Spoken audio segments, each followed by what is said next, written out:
Welcome to YouTube channel of Centurion Defense Academy. My name is Kausal Pratap Singh and I am the GS faculty in Centurion Defense Academy. तो आज का जो video आपका होने वाला है बहुत ही ज़्यादा स्पेशल और बहुत ही ज़्यादा इंपॉर्टेंट होने वाला है। आज आपके लिए मैं खास तौर से लेके आया हूँ MNS के लिए सिलेबस और उसके साथ साथ जीके को कैसे प्रिपेयर करें, क्योंकि बहुत ज़्यादा डिमांड आ रही थी। बहुत बार ये बच्चों ने ऑफिशियली ये कहा कि एमएनएस के बारे में हमें थोड़ा सा जानना है, क्योंकि एमएनएस के बारे में स्टडी मटेरियल और ख़ास तौर से कैसा सिलेबस आना है, पैटर्न कैसा है, बहुत ही कम अवेलेबल हो पाता है अगर मार्केट में देखें तो इसलिए ये वीडियो पर्टिकुलर एमएनएस के लिए आज बनाया है सेंचुरियन डिफेंस एकेडमी के ओर से। और आज मैं आपको डिस्कस करूंगा एमएनएस के बारे में, ख़ास तौर से जीके के सिलेबस के बारे में, और ये मैं आपको बताऊंगा कि जीके को पढ़ना कैसे है, क्योंकि बहुत सारे कैंडिडेट्स को पता ही नहीं होता है कि एमएनएस में आता क्या है, सिलेबस क्या है। और क्योंकि एक्चुअली होता क्या है कि अगर हमारे पास एग्जाम के बाद पेपर मिले हाथ में तो हम उसको डिस्कस कर सकते हैं, देख सकते हैं, समझ सकते हैं कि पेपर आया कैसा था, और उसी हिसाब से फिर हम नेक्स्ट ईयर के लिए प्रिपरेशन कर सकते हैं। लेकिन एमएनएस में ऐसा नहीं होता है और इस वजह से हमें पता नहीं चल पाता है कि एग्जाम में आता क्या क्या है। तो सबसे पहले मैं आपको बात करूंगा जीके के बारे में, और जीके में मैं जीके के बारे में बात करूंगा। जीके में पर्टिकुलर बताऊंगा कि आपको क्या क्या पढ़ना है और क्या क्या नहीं पढ़ना है, तो ध्यान से सुनिएगा। और इसके साथ साथ मैं आपको जीके के पढ़ने के तरीके भी समझाऊंगा कि जीके को पढ़ा कैसे जाता है। खास तौर से अगर हम एमएनएस की प्रिपरेशन कर रहे हैं तो हमें जीके में क्या पढ़ना है और क्या नहीं पढ़ना है। देखिए कैंडिडेट, सबसे इंपॉर्टेंट चीज़ ये होती है कि कॉम्पिटिटर को ये पता होना चाहिए कि उसके लिए क्या ठीक है और क्या ठीक नहीं है। और आपने देखा होगा लाखों कैंडिडेट एग्जाम फॉर्म भरते हैं, लेकिन उसमें से कुछ ही सिलेक्ट हो पाते हैं। इसके पीछे का एक लॉजिक है, सिर्फ और सिर्फ एक लॉजिक है। ऐसा नहीं है कि वो कैंडिडेट पढ़ते नहीं है, जो फेल होते हैं वो पढ़ते नहीं है। बहुत सारे मैंने ऐसे कैंडिडेट भी देखे हैं जो पढ़ते नहीं है फिर भी सिलेक्ट हो जाते हैं, मतलब बहुत ही ज़्यादा नहीं पढ़ते हैं फिर भी सिलेक्ट हो जाते हैं। और बहुत से कैंडिडेट ऐसे भी आपने देखे होंगे कि जो बहुत ज़्यादा दिन रात एक कर देते हैं फिर भी सिलेक्ट नहीं हो पाते हैं। उसके पीछे का सिर्फ एक लॉजिक है, और वो लॉजिक ये है कि जिन्हें पता होता है उन्हें क्या पढ़ना है वो सिलेक्ट होते हैं, और जिन्हें पता होता है उन्हें क्या नहीं पढ़ना है वो कितना भी मेहनत कर लें कभी सिलेक्ट नहीं होता। क्वांटिटी यहाँ पर मैटर नहीं करती है, यहाँ पर मैटर करती है क्वालिटी। तो ज़्यादा पढ़ने वाला सिलेक्ट नहीं होता है। क्या पढ़ना है, जिसको ये पता है वो सिलेक्ट होगा। तो यहाँ मैं वही चीज़ डिस्कस करूंगा, टू द पॉइंट हमें पढ़ना है, क्या क्या पढ़ना है, और इसके अलावा जो भी मैं बताऊंगा सिर्फ उस पर आपको फोकस करना है पर्टिकुलर जीके के लिए, और इसके अलावा कुछ भी नहीं छूना। तो सबसे इंपॉर्टेंट चीज़ जो जीके की है वो है करंट।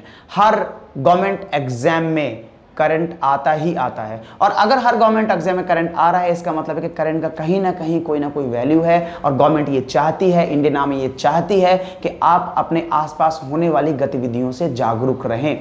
वो हर एग्जाम में करंट अफेयर के क्वेश्चन जरूर देती है। लेकिन अगर हम पिछले बार के हिसाब से देखें, जो कि जैन 2019 में जो अभी लास्ट एमएनएस का एग्जाम हुआ है, उस हिसाब से देखें तो करंट अफेयर के क्वेश्चन 10 से 12 क्वेश्चन करंट अफेयर के पूछे गए थे। इसलिए करंट अफेयर अपने आप में बहुत ज़्यादा इंपॉर्टेंट हो जाता है। लेकिन सबसे इंपॉर्टेंट बात यह है कि करंट अफेयर के भी बहुत सारे लेवल होते हैं। आपको करंट अफेयर को पढ़ना कैसे है, क्या क्या पढ़ना है, क्या क्या नहीं पढ़ना है, वो मैं आप बताऊंगा। सबसे पहले मैं जो आपको बताने वाला हूं, जो करंट अफेयर में सबसे ज़्यादा इंपॉर्टेंट है, नोट कर लीजिए इसको। जो मैं बोलूंगा उसको नोट करते जाइएगा साथ साथ। और हाँ, अगर आपका कोई भी डाउट रह जाता है तो आप कमेंट में हमको बता सकते हैं, उसका डाउट आपको ऑन द स्पॉट क्लियर किया जाएगा। और इसके साथ साथ अगर कोई पॉइंट आपका छूट जाता है, नहीं लिख पाते हैं, तो आप वीडियो को बैक करके दोबारा से देख सकते हैं। तो करंट अफेयर में बता रहा था आपको सबसे ज्यादा इंपॉर्टेंट पॉइंट है वो है सेंसस, और सेंसस से हमेशा क्वेश्चन पूछता है। लेकिन अब सेंसस कैसे पढ़ें हम?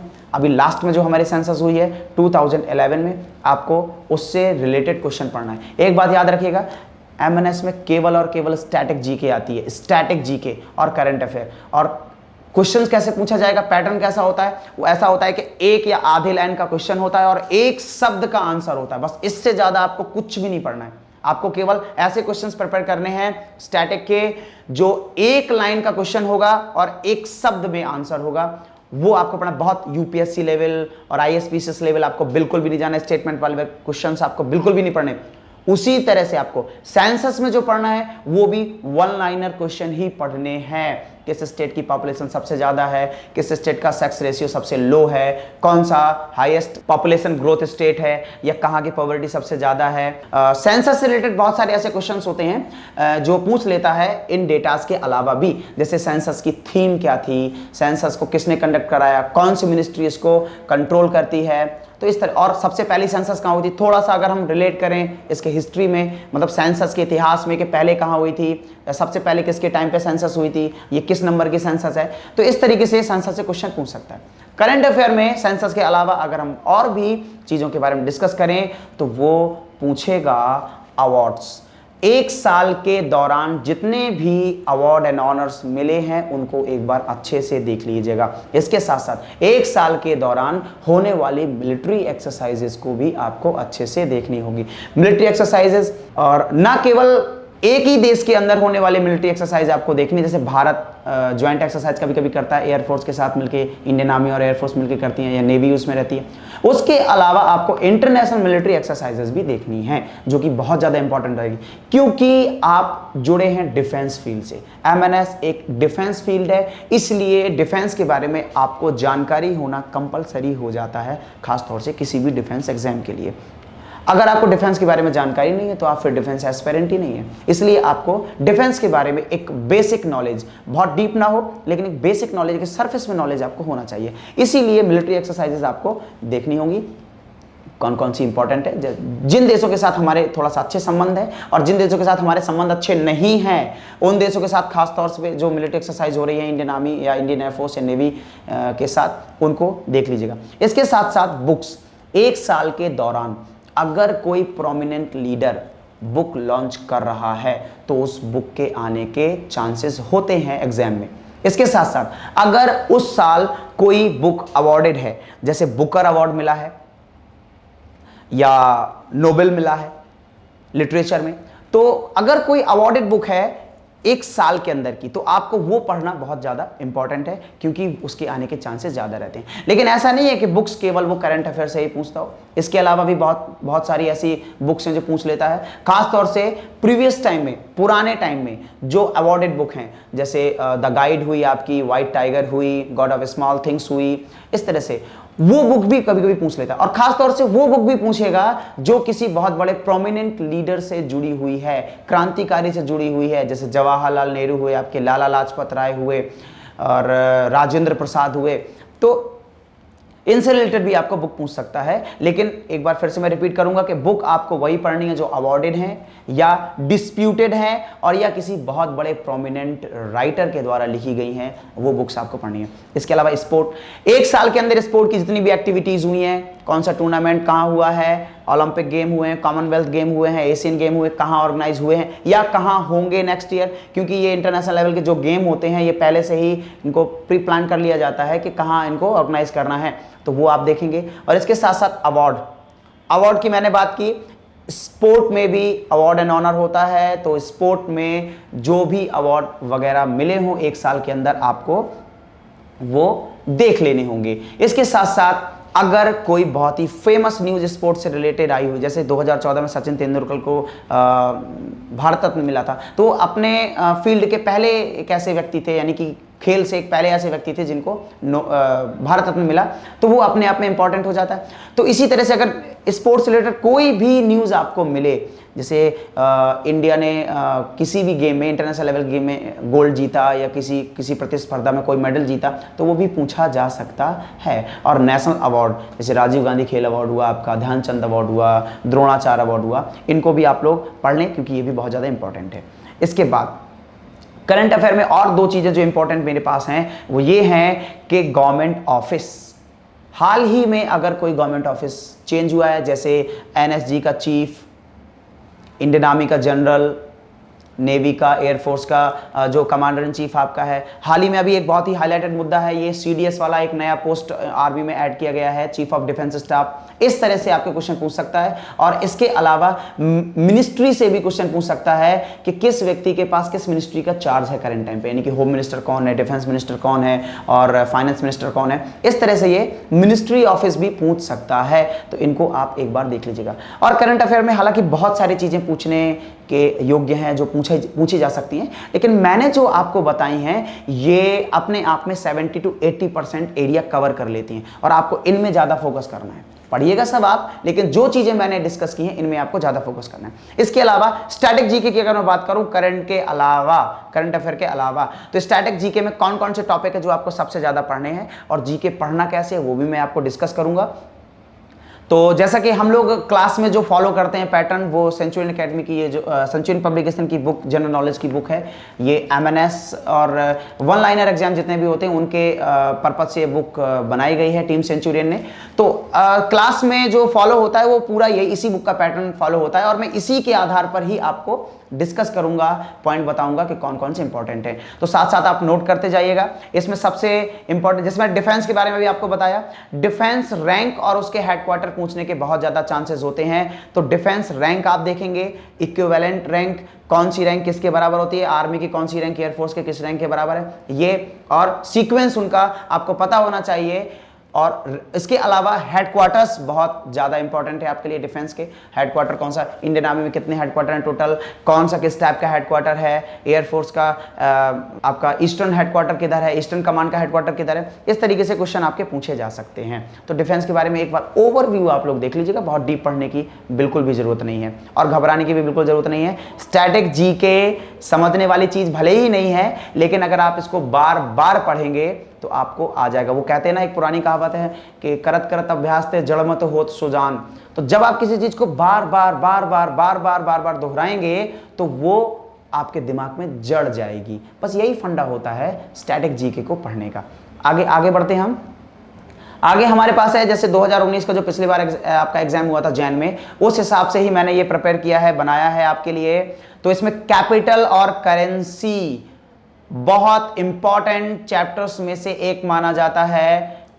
और ऐसा नहीं है कि 196 कंट्रीज हैं और यूएन के हिसाब से 193 ऑफिशियल कंट्रीज हैं, तो आपको क्या करना है कि सारे कंट्रीज एक तरफ से रटने शुरू कर दिया। ऐसा नहीं आपको करना है। आपको क्या करना है, ऐसे कंट्रीज जिनका नाम आपको पता है, जिनका नाम आपको याद है, या भारत के साथ उसके कुछ रिलेशन हुए हैं, या वो कंट्री अभी हाल ही में किसी मुद्दे पर उछला है वर्ल्ड लेवल में, तो आपको उनके करेंसी और कैपिटल देख लेनी है एक बार। वैसे पढ़िएगा सब ये, लेकिन जो मैंने बताया इनको बहुत अच्छे से पढ़ लीजिएगा। इसके अलावा न केवल ये कैपिटल पूछेगा दुनिया की, बल्कि कैपिटल ये इंडिया की भी पूछ सकता है, इंडियन स्टेट की भी कैपिटल पूछ सकता है, जैसे वो पूछेगा। और खासतौर से नॉर्थ ईस्ट वाले कैपिटल बहुत पूछता है, क्योंकि जनरली वो दिमाग में नहीं रहते हैं बच्चों के, इसलिए नॉर्थ ईस्ट के कैपिटल्स को, स्टेट के कैपिटल्स को बहुत अच्छे से देख लीजिएगा।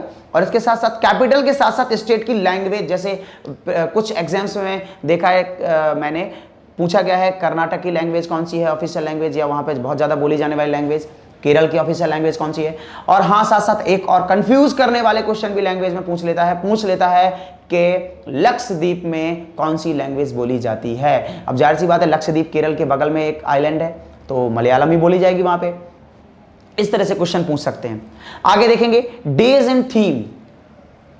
एक साल में जो थीम आई है आपके इंपॉर्टेंट डेज की, जैसे एग्जाम्पल मैं देता हूं, क्वेश्चन ये ऐसे पूछा जा सकता है कि नेशनल यूथ डे कब मनाया जाता है, 12 जैन को मनाया जाता है।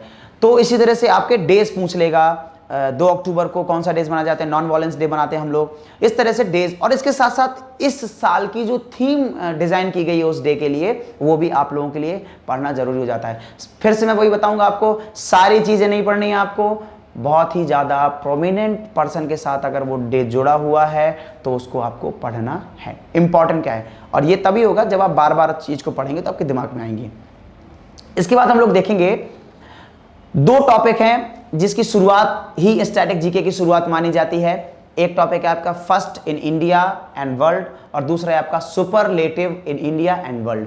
फर्स्ट इन इंडिया का मतलब क्या है कि भारत में कौन सी चीज़ पहले हुई थी। जैसे क्वेश्चन पूछेगा कि भारत के पहले प्रेसिडेंट कौन थे, ये तो बहुत बेसिक सा क्वेश्चन हो गया कि भारत के पहले प्रेसिडेंट कौन थे। और वो दुनिया में भी पूछ लेगा, वर्ल्ड लेवल में पूछ लेगा कि अमेरिका के पहले प्रेसिडेंट का नाम क्या है। इस तरीके से फर्स्ट इंडिया के साथ साथ वर्ल्ड में भी पूछेगा। और सुपरलेटिव का मतलब होता है कि दुनिया में सबसे ऊंचा, बड़ा, लंबा, ठीक है, ये होता है आपका सुपरलेटिव। तो सुपरलेटिव में कैसे क्वेश्चन पूछ सकता है कि लार्जेस्ट फ्रेश वाटर लेक कौन सी है दुनिया की और कहाँ है, ये सुपरलेटिव है। स्मॉलेस्ट बर्ड कौन सी होती है, सबसे छोटी चिड़िया कौन सी होती है, हमिंग बर्ड। तो इस तरीके से क्वेश्चन भी पूछ सकता है। तो सबसे बड़ा और सबसे छोटा, ये सुपरलेटिव्स में आते हैं आपको, इनको भी आपको देख लेना है। इसके बाद 2019 जैन में जो कि क्वेश्चन पूछा गया था, असम का जो डांस है वो कौन सा है, बिहू।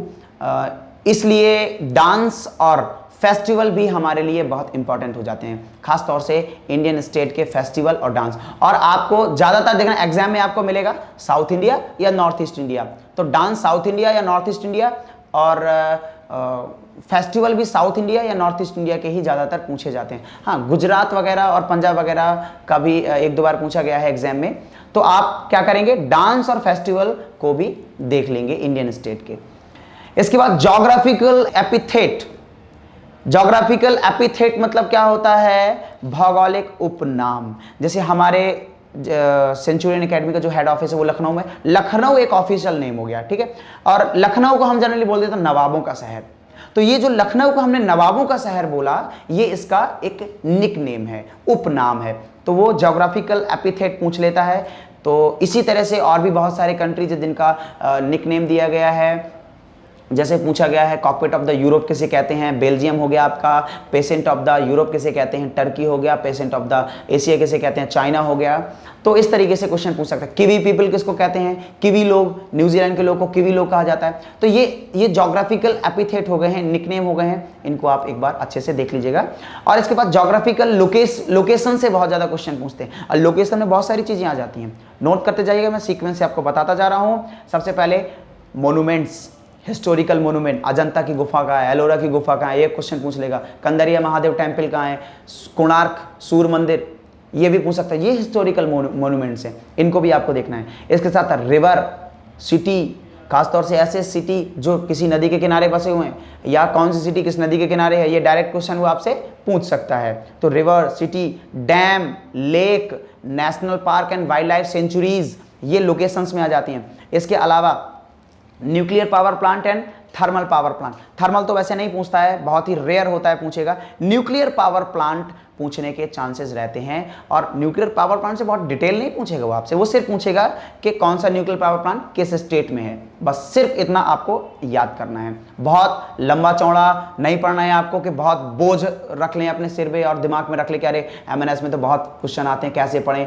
क्योंकि एमएनएस का स्टडी मटेरियल मार्केट में अवेलेबल नहीं होता है। और आज की डेट में हर तरह से हमने श्योर कर लिया है कि सेंचुरियन डिफेंस एकेडमी में जितना बड़ा एमएनएस का बैच है, उतना बड़ा बैच ऑल इंडिया कहीं है ही नहीं आज की डेट में। इसलिए ये सेंचुरियन एकेडमी की रिस्पॉन्सिबिलिटी हो जाती है कि हम आप लोगों को और ज़्यादा से ज़्यादा जागरूक कर पाएँ, क्योंकि एमएनएस एस्पिरेंट को जिनको पता नहीं है सिलेबस के बारे में और जीके के पैटर्न के बारे में कि पढ़ना क्या है। तो आगे हम लोग बढ़ते हैं इसी में। पार्लियामेंट आपको देखना होगा। पार्लियामेंट लेके याद रखिएगा, पार्लियामेंट को डिटेल नहीं पढ़ना है। पार्लियामेंट में सिर्फ और सिर्फ आपको पढ़ना है बहुत ही बेसिक क्वेश्चन, जैसे स्पीकर कौन है लोकसभा का, और आपका चेयरमैन कौन होता है राज्यसभा का, इस तरीके से आपको पढ़ना है। तो पार्लियामेंट में हाँ, फर्स्ट स्पीकर कौन था, ठीक है, जीवी मावलंकर। तो इस तरीके से क्वेश्चन ही पूछ सकता है। तो पार्लियामेंट में आपको बहुत डिटेल लेवल में नहीं पढ़ना है, बहुत ही वन लाइनर, बिल्कुल एकदम सरफेस से पढ़ना है, स्टैटिक जीके के फॉर्म में आपको पढ़ना है। याद है कि सब्जेक्टिव नहीं पढ़ना है। आप लोग पता चले शुरू कर दें हिस्ट्री पढ़ना, ज्योग्राफी पढ़ना, इकोनॉमी पढ़ना, पॉलिटी पढ़ना, ये नहीं पढ़ना है आपको। इस लेवल का कोई क्वेश्चन नहीं आता है एमएनएस में, आपको केवल स्टैटिक जीके में फोकस करना है। और हाँ, पार्लियामेंट जैसे बर्निंग इशू कोई चल रहा है, पार्लियामेंट में कुछ चीज़ हुई अभी, पार्लियामेंट में कोई नया किसी ने ज्वाइन किया, तो उस हिसाब से आपके लिए थोड़ा सा इंपॉर्टेंट हो जाता है। इसके बाद पार्लियामेंट के बाद पार्लियामेंट के नेम भी आपको पता होने चाहिए। नेम कैसे, जैसे हमारे देश के पार्लियामेंट का नाम पार्लियामेंट ही है, संसद हम इसको बोलते हैं। अमेरिका के पार्लियामेंट का नाम क्या है, पाकिस्तान के पार्लियामेंट का नाम क्या है, चाइना के पार्लियामेंट का नाम क्या है। इस तरह से जो फेमस कंट्रीज हैं उनके पार्लियामेंट के नेम आपको पता होना चाहिए। और पार्लियामेंट के नेम के अलावा कुछ आपकी सीक्रेट एजेंसीज भी हैं, इंटेलिजेंस एजेंसीज भी हैं, जैसे मोसाद, बहुत बार पूछा गया है मोसाद कहाँ की सीक्रेट एजेंसी है, भारत की सीक्रेट एजेंसी कौन सी है, रॉ है, ठीक है, पाकिस्तान की आईएसआई है। तो इस तरह से सीक्रेट एजेंसीज के नाम भी पूछेगा, लेकिन वो सिर्फ पूछेगा कि कौन सी सीक्रेट एजेंसी किस कंट्री के साथ एसोसिएटेड है, तो आपको सिर्फ इतना ही पढ़ना होगा। इसके साथ साथ सिंबल आपको पढ़ लेने हैं, जैसे नेशनल एम्बलम इंडिया का क्या है, पाकिस्तान का क्या है, अमेरिका का क्या है और ब्रिटेन का क्या है। तो ये जो नेशनल सिंबल होते हैं इनको भी आपको पढ़ लेना है।